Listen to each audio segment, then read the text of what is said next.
আসসালামু আলাইকুম। না লাগবে চাউল, না লাগবে আটা, ময়দা এগুলো ছাড়াই ভীষণ মজার টেস্টি নাস্তা তৈরি করে নিতে পারবেন খুব সহজেই। নাস্তাটা করার জন্য এখানে ১ বাটি সাদা চিড়ে নিয়েছি।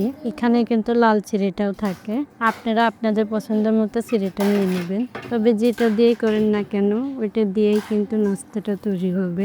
দেখুন চিড়ের মধ্যে অনেক ময়লা থাকে তাই আমি পরিষ্কার করে নিয়েছি। চিড়েটা ব্লেন্ডার মিহি করার আগে অবশ্যই আপনারা পরিষ্কার করে নেবেন। এবার ঝাড়ের মধ্যে দিয়ে দিয়েছি চিড়েগুলো।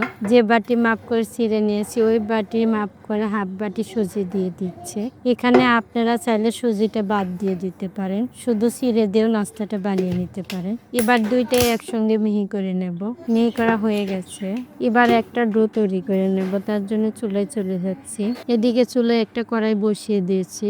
যে বাটি মাপ করে চিড়ে নিয়েছি ওই বাটি মাপ করে 1.5 বাটি পানি দিয়ে দিলাম, বুঝতে সুবিধে হবে। এবার দিয়ে দিলাম স্বাদ মতো লবণ। এখন পানিটা খুব ভালোভাবে ফুটে নেব। পানিটা খুব ভালোভাবে ফুটে উঠে নিয়েছি। এদিকে যে চিড়ের সুজি মিহি করে নিয়েছিলাম ওই মিহিটাই অল্প অল্প করে দিয়ে দেব আর মিশিয়ে নেব। আর এ সময় চুলার আঁচটা লো টু মিডিয়াম রেখে দিতে হবে, না হলে পানিটা তাড়াতাড়ি টেনে নেবে। সবটুকু মিহি গুঁড়ো দিয়েছি আর হালকা আঁচে রেখে কিছুক্ষণ নাড়াচাড়া করে ডোটা তৈরি করে নেব। আর নাড়াচাড়া করতে করতে দেখবেন যে খুব সুন্দর একটা ডো তৈরি হয়ে গেছে। এবার চুলাই থেকে ডোটাকে নামিয়ে নেব একটা প্লেটের মধ্যে। তারপরে ডোটাকে ঠান্ডা করে নেব। ততক্ষণে আলুর পুরটা রেডি করে নেব।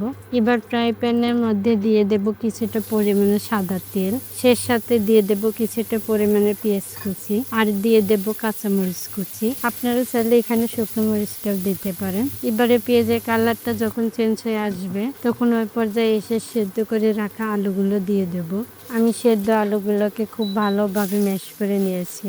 আপনারা আমার মতো করে আলুগুলোকে খুব ভালোভাবে ম্যাশ করে নেবেন।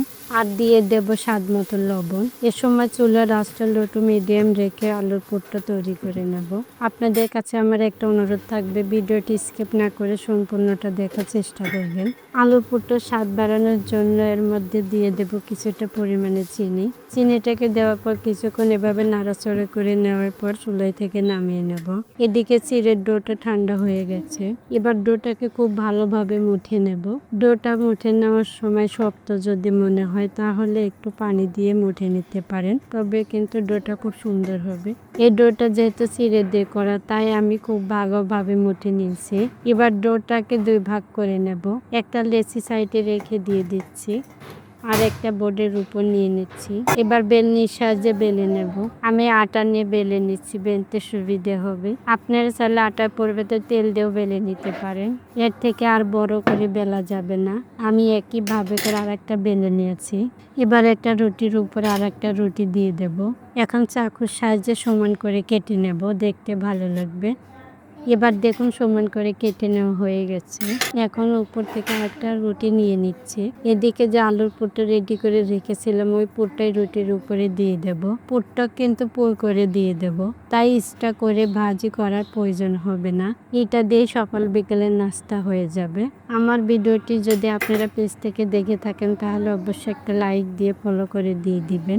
এবার তো দেখতে পেলেন কতটা পুর করে দিয়েছি পুরটা। এখন পুরটার উপরে দিয়ে দেবো আর একটা রুটি। এই যে দেখুন তৈরি হয়ে গেল নাস্তাটা। এবার নাস্তাটা তেলে ভেজে নেওয়ার পালা। এদিকে চুলোয় ফ্রাই প্যানের মধ্যে কিছুটা পরিমাণে তেল দিয়ে গরম করে নিয়েছি। এবার নাস্তাটা দিয়ে দেব। নাস্তাটা দেওয়ার পর চুলার আঁচটা লো টু মিডিয়াম রেখে 2 সাইডে মুচমুচে করে ভেজে নেব। এই নাস্তাটা ভাজতে বেশি তেলের প্রয়োজন হয় না, কম তেলের মধ্যেই নাস্তাটা ভেজে নেওয়া যায়। 2 সাইডে উল্টে পাল্টে মুচমুচে করে ভেজে নিয়েছি। এবার চুলোয় থেকে নামিয়ে নিচ্ছি। এবার গরম গরম পরিবেশনের পালা। এবার দেখতে পেলেন আটা, ময়দা, চালের গুঁড়ো ছাড়াই নাস্তাটা তৈরি করে নেওয়া যায় খুব সহজে। আমার ভিডিওটি যদি আপনাদের কাছে ভালো লেগে থাকে তাহলে অবশ্যই একটা লাইক দিয়ে সাবস্ক্রাইব করে পাশে থাকার অনুরোধ রইল। অলরেডি যারা সাবস্ক্রাইব করে দিয়েছেন তাদেরকে জানাই অসংখ্য ধন্যবাদ। আল্লাহ হাফেজ।